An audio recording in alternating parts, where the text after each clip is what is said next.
Good afternoon, everyone. Manjula, thanks for that fantastic introduction to the IPBA. Really hope, I want to resonate what she said, and really hope that many of you will be able to attend, join the IPBA as well as attend Tokyo and subsequent conferences.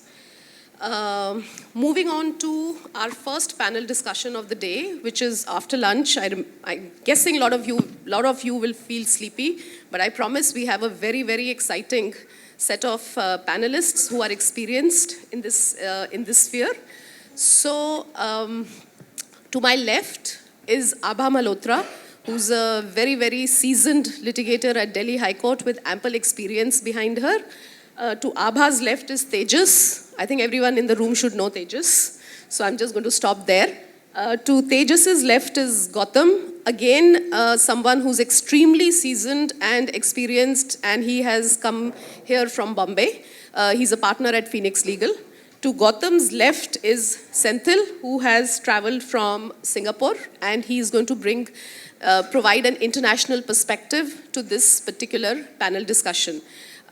Before I actually start and get into the whole Q&A part of it, I would like to request the panelists to provide a very brief introduction about themselves. Abha.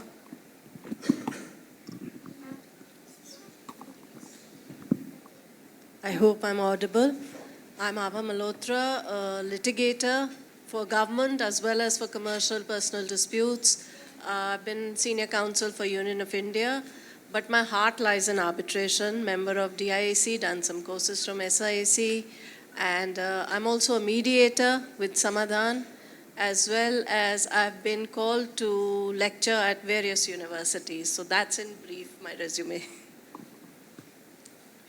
Good afternoon, everyone. This is Tejas Karia. I'm an arbitration practitioner and partner and head of arbitration at Shardul Amach and Mangaldas. I'm also a member of Court of Arbitration of SIAC and do a lot of international and domestic arbitrations across the various sectors, including infrastructure, oil and gas, hospitality. It's a pleasure to be part of this panel. Of course, last minute, but it is a great pleasure for me to join the panel.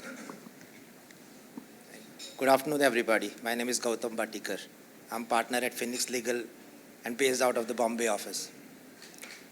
The primary practice areas for me is commercial litigation, to a very large extent focused on infrastructure, maritime, oil and gas, and fairly covering a larger portion of the international trade practice.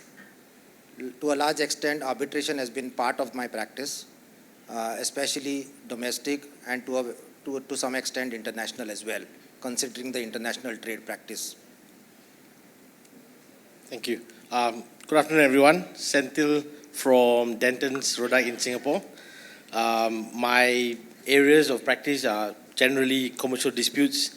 I split my time between arbitration and litigation in Singapore, with a particular focus in the maritime space as well as construction. So shipping, international trade, energy sectors. I don't think I should bore you with anything else. I think let's get started with the panel. Thank you. Thanks, everyone. Okay, so the topic today is judicial intervention in the enforcement of awards. I think everyone is aware of the fact that the 2015 amendments brought about a significant change in the perception of arbitration in India. And the system has actually developed extensively since then. The idea of India, which has come under a lot of flack over the years, that we are not pro-arbitration, we have a lot of challenges as far as the procedure is concerned, as far as proceedings are concerned, and as far as awards are concerned. So my question to the panelists is that in your view, the amendments that have been introduced since 2015, have they created a shift and have they moved towards minimizing intervention of the judiciary in this process, so that not only a simple perception, but actually the business feels that India is edging towards a pro-arbitration friendly ecosystem? Gautam, would you like to say? Thank you. I think if you look at largely the amendments that took place in 15, 19, and the recent one in 21, the sections that have been either amended or changed to some extent or modified or repealed have been quite significantly focusing on the judicial intervention part. If you look at the 2015 amendments, you had amendment to section 8, 9, 11, 34, and 36. So 8 dealt with applications relating to the arbitration agreement itself. So to a large extent, now the word may has shifted to and changed to shall. So at the time when the arbitration applications for issues relating to arbitration agreements used to come before the courts, courts used to start looking at various other things, including the existence of the arbitration agreement. But now it's confined to only checking whether there is a arbitration agreement in place and going forward in that manner, where to a large extent the shift has been from a more judicial, it's more like a mandatory thing rather than it was more discretionary at that point in time. So if you look at section 9 also, to some extent, the changes to section 9 has been, earlier the section 9 was before, during, and after. With the insertion of the new amendment, there has been, the during part has been fairly modified to the extent of the, when the arbitral tribunal is constituted, to avoid interference of courts on the issues relating to interim reliefs and pushing it back to the arbitral tribunal only in places where it's slightly on the writ jurisdiction concept, where if there is no efficacious remedy you are going to get from the arbitral tribunal, you can come to the court. Then you go to section 11. Section 11 again is quite parallel to the section 8 to the extent of appointment of arbitrators. Again, you can't go behind. You need to only see the existence of the arbitral tribunal, the arbitration agreement, and go ahead on that basis. Then 34 and 36 again has been, the scope has been narrowed. Earlier the scope was too wide. People used to just plead public policy and it used to take years to actually eventually decide. But now that public policy concept has been reduced fairly. Even in the 36 concept, the elimination of automatic stay has also gone down. Earlier people used to file and the scenario used to be that as soon as you file a 34, it used to be customary that it has automatic stay. So that's gone away to a fair extent. Now coming to the 19 amendments, I think there has been arbitral institutions that are coming, but not yet framed. I think we'll have to wait and watch how it shapes up, which is going to be fair amount of a control over the arbitrations as a whole to find out whether are they going in the right direction. So that possibly might go away from the courts and this body might look at how the arbitrations are being framed up. Then if you come to 2021 amendments, which is more with the section 36(3). Now here I have a slightly different view.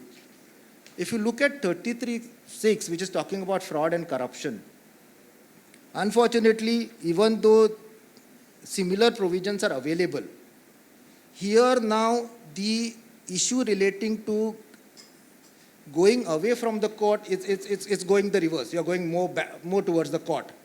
Because the word prima facie is there, and because of that word prima facie, what is going to happen is eventually everybody is going to run to court for that, calling it fraud.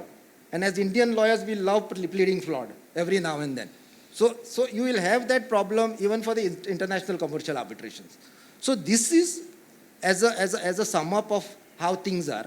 It's a bit zigzag, but I think we are going in the right direction. Thanks, Gautam. Very interesting. I'll come back to the whole fraud piece a bit later on. Tejas, would you like to share some insights? Yeah, certainly. So I was part of the Law Commission committee while we were drafting 2015 amendments, and we the whole purpose of these amendments, as we all know by now, and 8 years have proved that the purpose has been achieved, as Gautam says, and we are going in right direction, is to reduce the intervention of the courts. And the only criticism which we were facing across the jurisdictions is that Indian courts are interfering too much into the arbitration process. And we have achieved it to a great extent.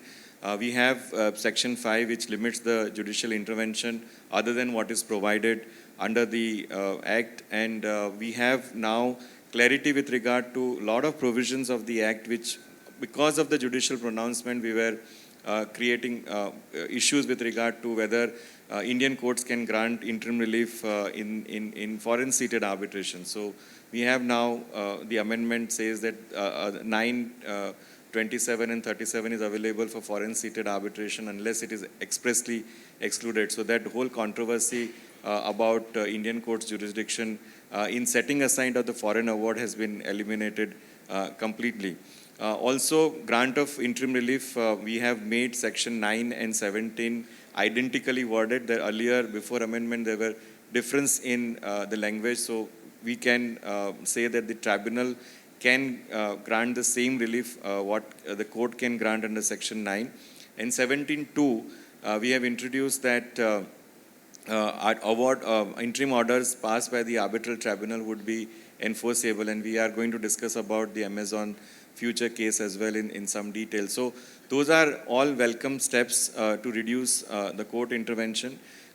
We have defined the public policy now in our statute. So both under 34, we have now the definition by way of an explanation inserted into the public policy, which is the old Renu Sagar decision, which we had a narrow definition of public policy, which we have, and now we have very few courts interfering into the award unless there is patent illegality or which shocks the conscience of the court. So especially in Delhi High Court, we see that the courts are not interfering in the awards unless it is extremely necessary. 34, then challenge have become very difficult. We are seeing now in more and more cases, enforcement and challenge go hand in hand, because as we heard that there is no automatic stay, parties have had to even deposit 100% of the awarded amount, and that has also led to settlement rather than having frivolous challenges against the challenge. Because if you are out of pocket at the initial stage itself, then the incentive to challenge and buy more time goes away. So that's something we have achieved successfully, and we have seen in practice also now. 8 years is a very good time that we can say that yes, there are a lot of impact in terms of reducing the court intervention. Some things still we need to achieve in terms of reducing the time for hearing the court applications. We have huge pendencies for appointment of an arbitrator.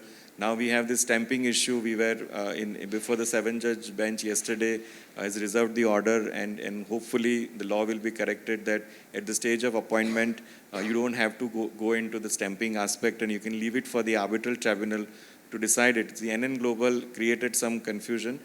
So you have to also give 100% credit to our courts that within less than 2 to 3 months, we are now looking at correcting any mistake which may have happened in the previous orders. So hopefully we will get some clarity on that as well.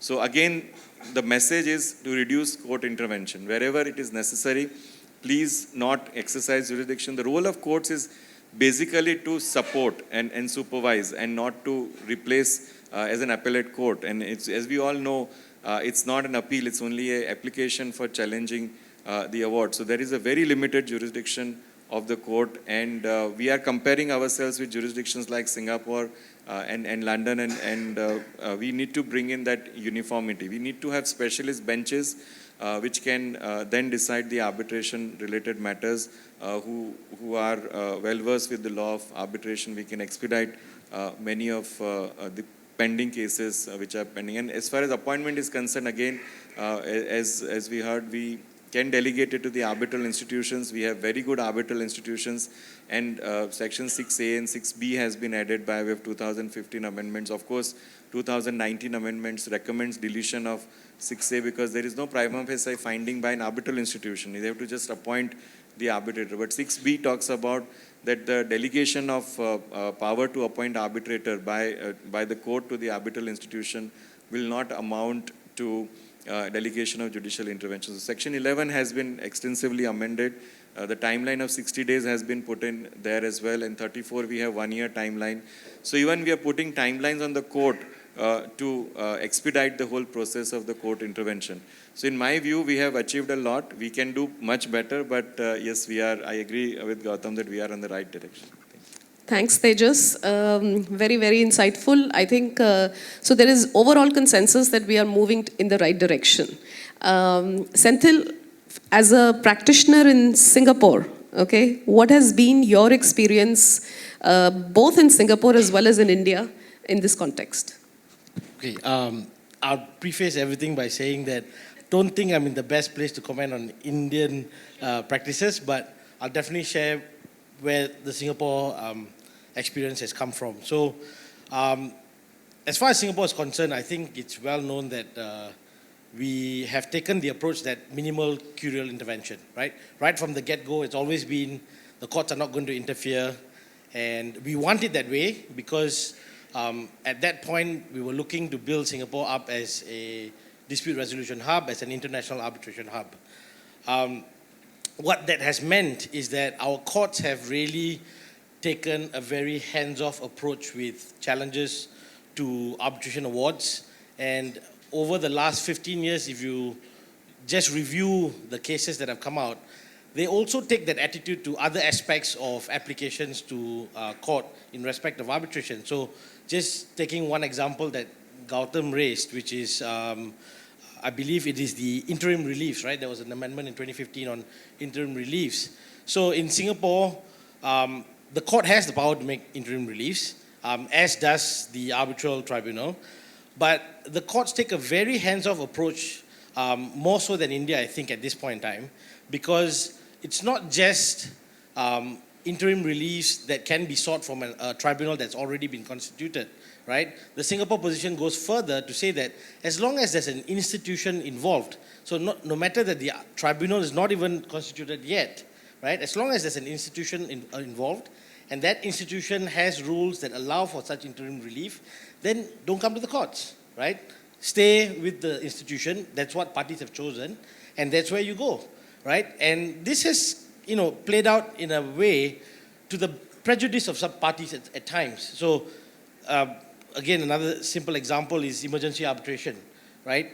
You seek emergency relief because you need urgent relief.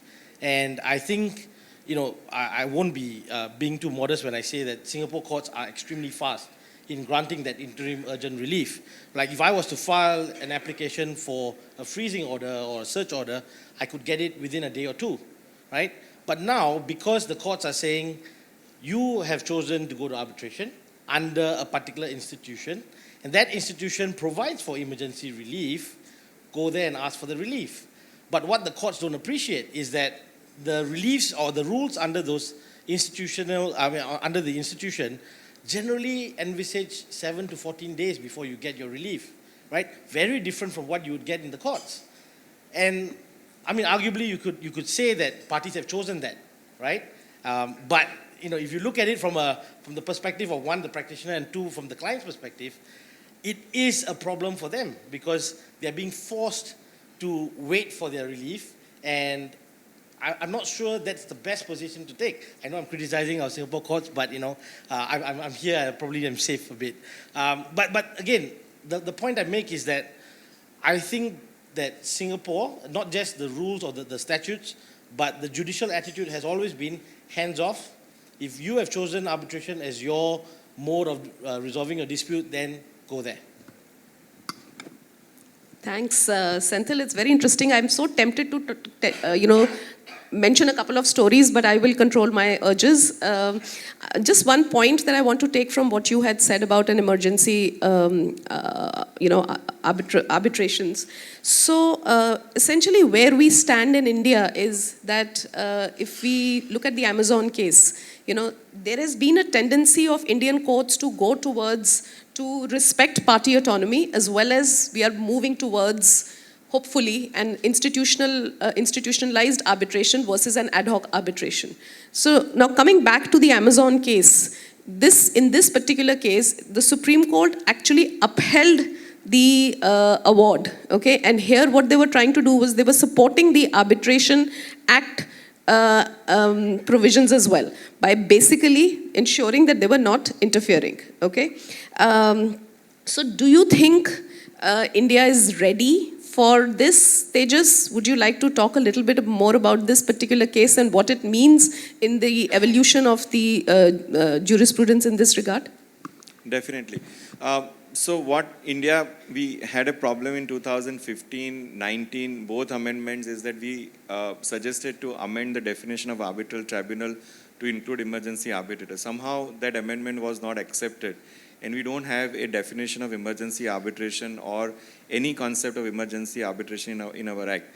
Whereas all our arbitral institutions, including MCIA and other Indian institutions, have provisions for emergency arbitration. The question comes is that what happens after you have an order from emergency arbitration, because it's not an order passed by the arbitral tribunal, which is defined under the Act. Therefore, it is not an order under Section 17.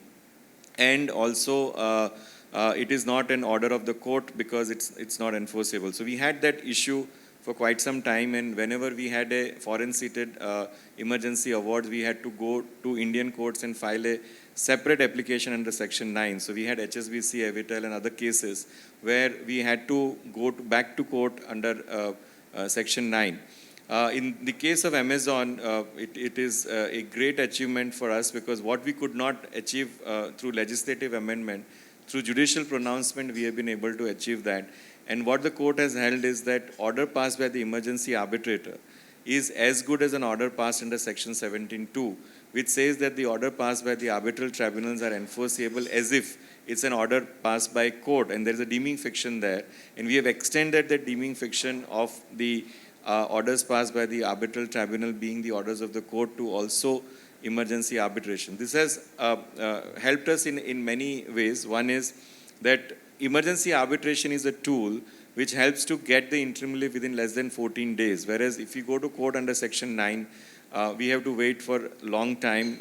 And again, if you have selected the rules which provide for emergency arbitration, that's a great way to protect the subject matter of the arbitration. It also promotes institutional arbitration, because if you want to go for emergency arbitration, it has to be institutional arbitration, where the institution appoints the EA, and the order passed by EA is now enforceable. So there is no problem as such in going in. That reduces the burden of the courts also.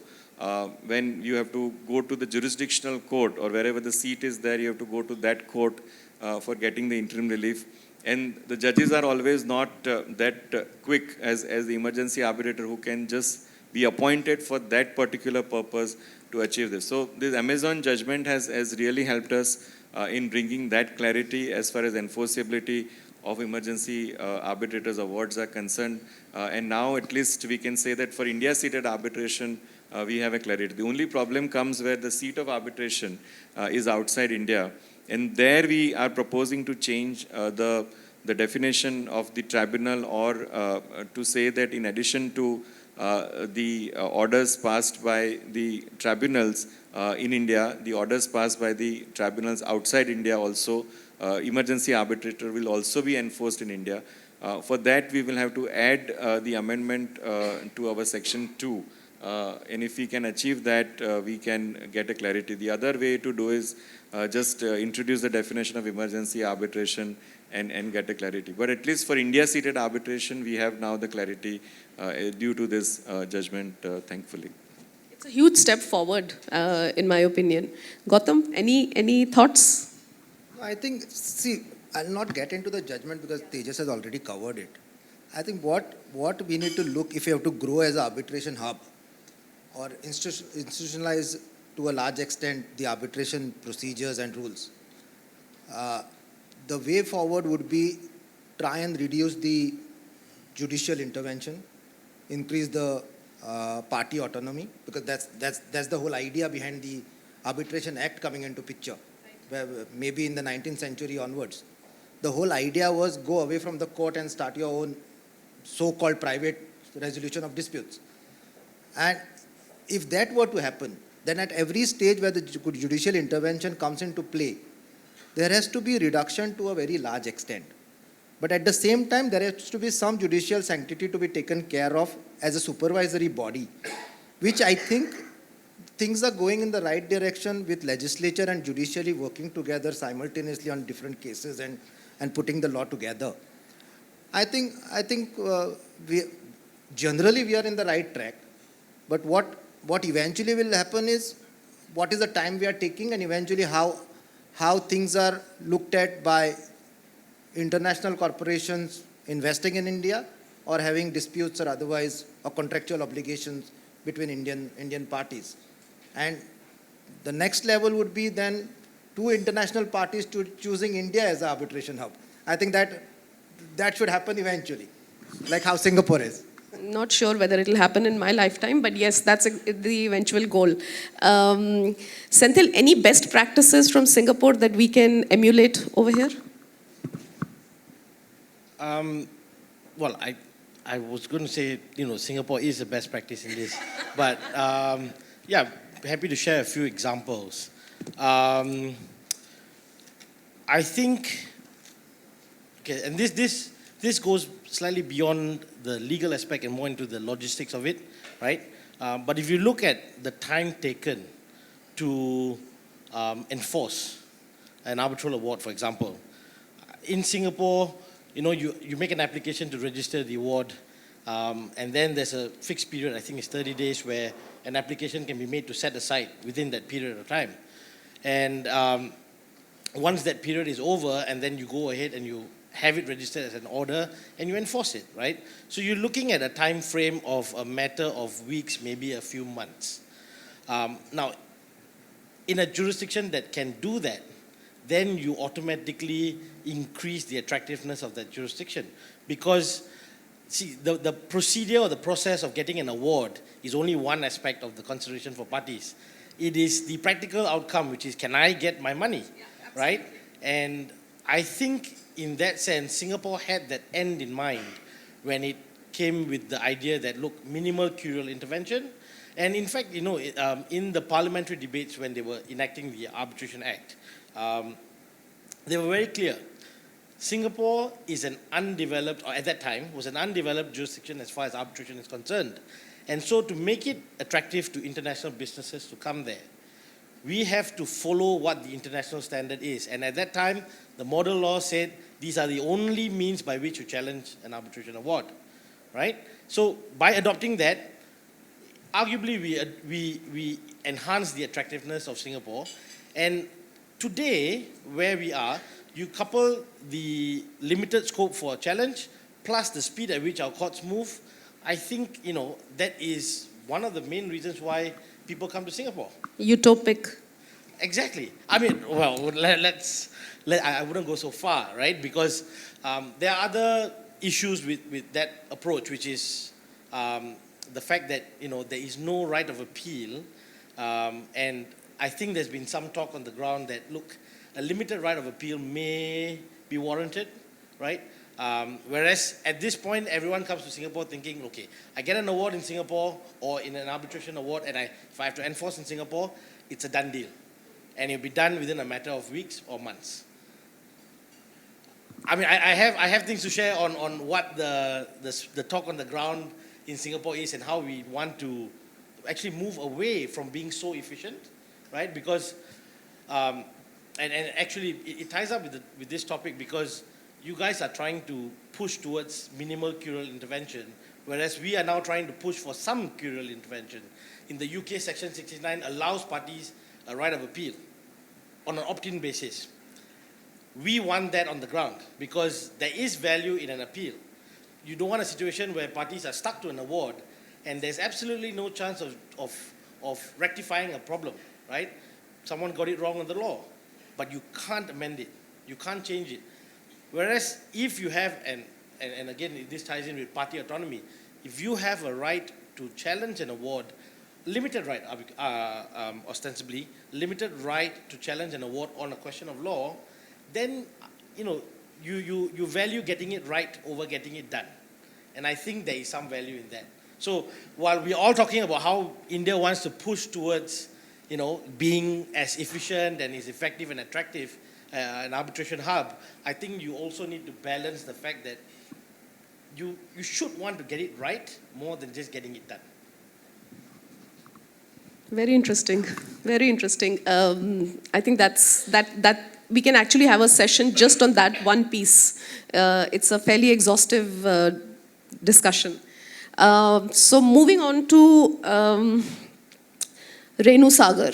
Everyone in this room is obviously aware. I'm assuming that you're aware of Renu Sagar. I think what we would like to now discuss is that the judgments that have been rendered since Renu Sagar, obviously not all of them, but the key important judgments in this particular space where judicial intervention and, using Senthil's language, a hands-off approach, okay, versus a hands-on approach. Abha, would you like to take us through a little bit of the high-level overview of how the courts have examined this issue? Yeah, sure, thanks. Renu Sagar is, if I may call it, a lamp on the street, which has directed the contours of the enforcement of foreign affords qua public policy.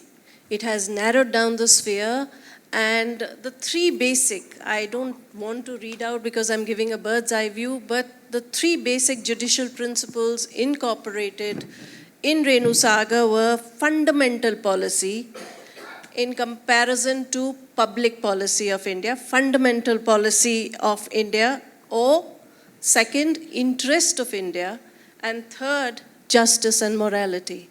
Now this judgment, one must remember, came almost 20 years ago, even before the 96 Act was enacted. And it is a testament to our court's maturity of being hands-off and narrowing down the interpretation of public policy, which jurists across jurisdictions have called an unruly horse. And it's not just India, it's jurisdictions like UK, US, even Singapore to some extent, which is grappling with the concept of public policy. There's an unending debate on that. So Renu Sagar put to rest a lot of the jargon, if I may say so, and created a narrow path. And soon thereafter, we had in 2011 a case by Supreme Court in the case of Fulchand Exports, which expanded the purview of public policy under Section 48. So that expansion created again question marks, because what Renu Sagar had done was to narrow down the scope. Then we have the famous case of Balco. I'm just giving you a rundown on the cases. Am I audible? Yes. Yeah, okay. Balco, of course, we all know, gave a very pro-enforcement stance, and it held very categorically that Part 1, which relates to the domestic awards, would not be applicable to Part 2 or the foreign-seated arbitrations. And thereafter, in 2014, we have a series of judgments coming from the Supreme Court that sort of opened up the Pandora's box in the sphere of public policy, starting with ONGC versus SAW pipes. Everyone knows about that case. And they introduced, of course, patent illegality by way of that judgment. And patent illegality would be anything in contravention with the terms of the contract, in contravention with the act, or in contravention with the provisions of law. So these three aspects within the patent illegality sort of again broadened the horizon of public policy. Now there was a lot of public criticism of this judgment, because we had famous jurists like Falias Nariman going to the extent of saying, you might as well scrap the 96 Act if you're going to interfere in everything, etc. So this was criticized publicly. Thereafter, we have a turnaround by the Supreme Court in the Sri Mahal versus Prosecco Greco Spa. In this again, they did again come with the pro-enforcement stance, and they said that we should keep in line with the New York Convention and we should get into the pro-enforcement stance if we have to respect the New York Convention, etc.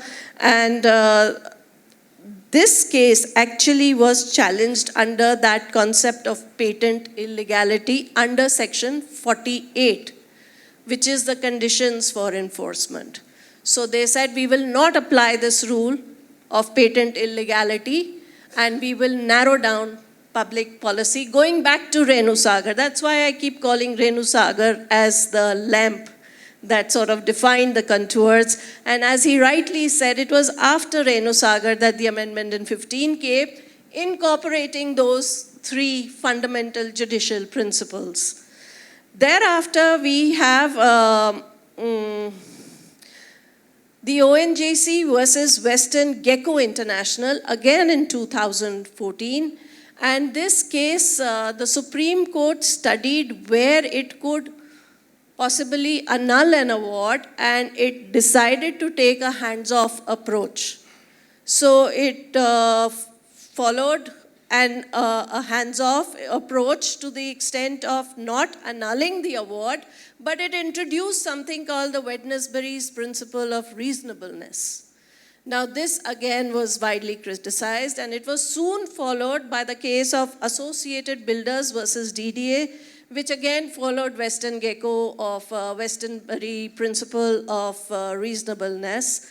And the aftermath of Western Gecko as well as Associated Builders, which were a departure from Renu Sagar, was that the Law Commission in the 246th report not only criticized the inclusion of the Wednesbury principle of reasonableness, but then they came through with an amendment, and the explanation 2 that was added to both 34 as well as section 48, which says, for the avoidance of doubt, the test as to whether there is a contravention with the fundamental policy of India shall not entail a review on the merits of the dispute. So this was a welcome step by the legislature, I would say, bringing back into focus Renu Sagar. So Renu Sagar has been coming back whenever there's been a digress. And after the latest amendments, we have the case of Sangyong Engineering and Construction, which is the first one to deal with the post-amendment, and they said it would be illegal to sort of review the merits of the case, and they decidedly took a very hands-off approach. But then, of course, once you have the good, you come back with the bad. So we have the case of Tejas Karia as well as NAFED. NAFED versus Alimenta, which were again criticized because they observed that foreign awards are subject to public policy of India, and the courts can decide the quantum of interference, etc. And the Supreme Court in that case of NAFED refused to enforce the foreign award on the grounds of it being opposed to public policy under Section 7 of the Enforcement of Foreign Awards Recognition Act. So we see a turnaround coming. But then, of course, we have good news coming back again. It's been a back and forth, back and forth. Now we have the Government of India versus Vedanta coming in 2020. 3 judges of the Supreme Court discussed the regressive stand taken by the Supreme Court in these 2 cases and held that minimal interference is the course to stay, and they have now, to put it very briefly, come back to where we started in Renu Sagar. So this is how it's been a back and forth match really with the Supreme Court. But just to give credit to our Supreme Court, this deliberation of public policy, our Indian Supreme Court is not the only one which is grappling. All jurisdictions are grappling. There was a case in Singapore where enforcement was denied because the Singapore Court of Appeal said that the seat of arbitration was wrong. So you have that happening even in jurisdictions like Singapore, which are supposed to be the most pro-arbitral jurisdictions. Of course, you have them in UK and US as well. And I close with the remark that what Renu Sagar did for the amendments coming in, let's hope this future Amazon case does to another amendment so that we have a legislative mandate saying that even the interim award could be enforced. I'll take rest on that. Thanks for that detailed, exhaustive overview. Sorry to put you on a spot on that one. It's so difficult to put an overview to this. Tejas, Gautam, anything to add? Very quickly, because we are running out of time, I see. No, so we have come a long way and we have seen the judgments over a period of time. But what we are experiencing now is that the courts have also kind of accepted a fact that we cannot interfere into the arbitration awards on the ground of public policy, which is again a very narrow ground, which was again expanded and then reduced, the scope was reduced. So we have seen a complete evolution, and we were discussing the same thing in a committee formed by the government headed by Mr. T.K. Vishwanathan, and whether we should now change the law and make it more simplified. But the view was of the members was that no, the judgments are clear enough and we should leave it for the courts to decide. The only suggestion I have is to have a uniform applicability of public policy by doing the training of the judges, and we have National Judicial Academy and we have the state judicial academies where the judges need to also understand in the commercial side is that what are the limitations, and the test as we know is that it should shock the conscience of the court when it comes, this is the award, or it has to be so patently illegal which does not require any other reappreciation of evidence or examination of the facts on merits. So it has to be a very clear case for setting aside, and if there are two views possible, then of course the court should not replace its view with the view taken by the arbitral tribunal. And that is why we have heard and seen that Singapore is successful, because the courts completely have a hands-off approach, and we need to adopt that very, very strictly in my view. Just maybe a few seconds, Yeah. because the time is running. Largely what actually is needed is striking a balance between the arbitration and the court. Unless you strike a balance to the extent that what is the inquiry the court needs to do into arbitration, or what is the role they need to play, either it's supervisory or how to step into, or rather getting behind the award. Initially, during our earlier days, we saw courts getting behind the judgments. Even for a matter, if you just write public policy without even thinking what it is, you used to get a stay automatically, which has now gone far back. Now we are looking at something which is much more robust and developed. At the same time, we can't go the Singapore way, which is more scary. So we have to strike a balance. And that's what I wanted to add. Okay, so very quickly, I know we started by saying public policy is the wild and unruly horse. I have a different term, which is I think is the refuge of the desperate, right? Because I think, you know, at the end of the day, if you can't fit your case into one of the established grounds for setting aside, then your last resort is really to say public policy. And I think where Singapore has taken a stance, or at least the way we've done it, is very early on, the Court of Appeal set the tone, which is that public policy is not domestic public policy. It is a very narrow scope, right? Very narrowly scoped, and it must, you know, shock your conscience or injurious to public good, wholly offensive, that kind of language. So it must really be something so of such an outlier type of situation that the award should not be enforced. So over the years, we have seen a number of cases where parties have alleged public policy.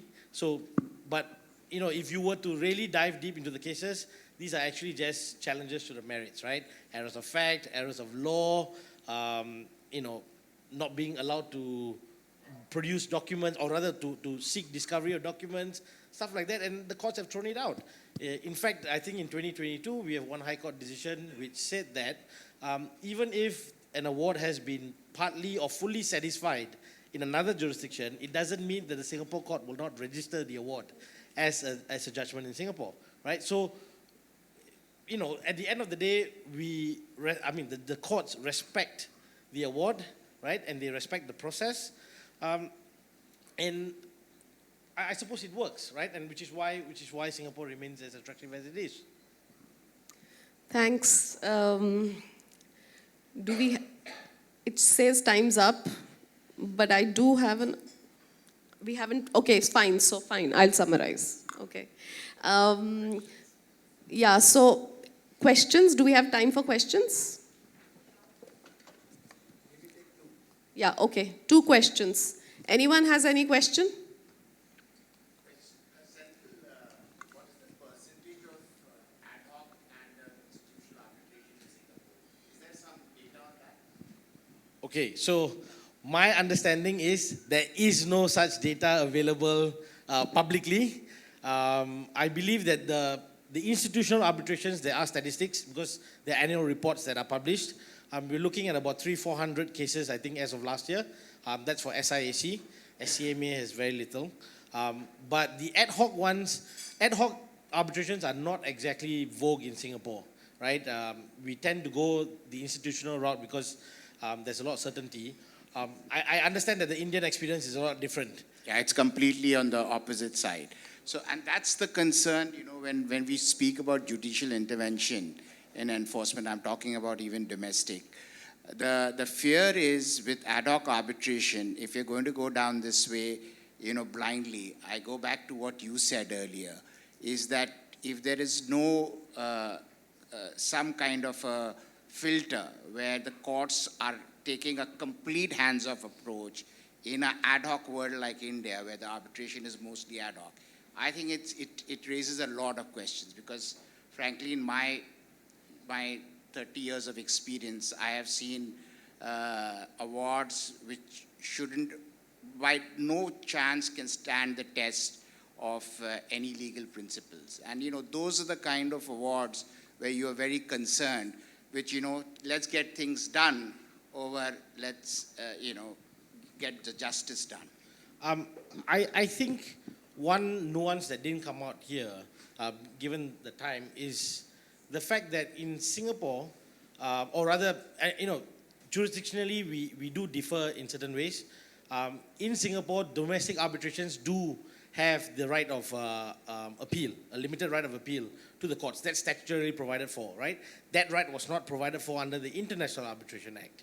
So in India, as I understand, the bulk of the arbitration is domestic arbitration. The bulk of the arbitrations are ad hoc arbitrations. So in such a situation, I don't see why there should not be a limited right of challenge to the courts. But again, it's a question of balance, right? In Singapore, now we are pushing for a right of appeal in international arbitrations. So, you know, it's a question of where you want to draw the line. And as far as Singapore is concerned, at this point, they've not the government has not gone far enough to introduce a right of appeal for international arbitrations. Up to you guys. That's the cue for us to stop. Okay, so I will not have any closing remarks, but just want to thank everybody, and particularly Tejas, okay, who just got roped in at the last minute, and thank you for agreeing to do this. Thank you everyone for providing deep, valuable insights, and we'll continue the discussion over there. Thank you.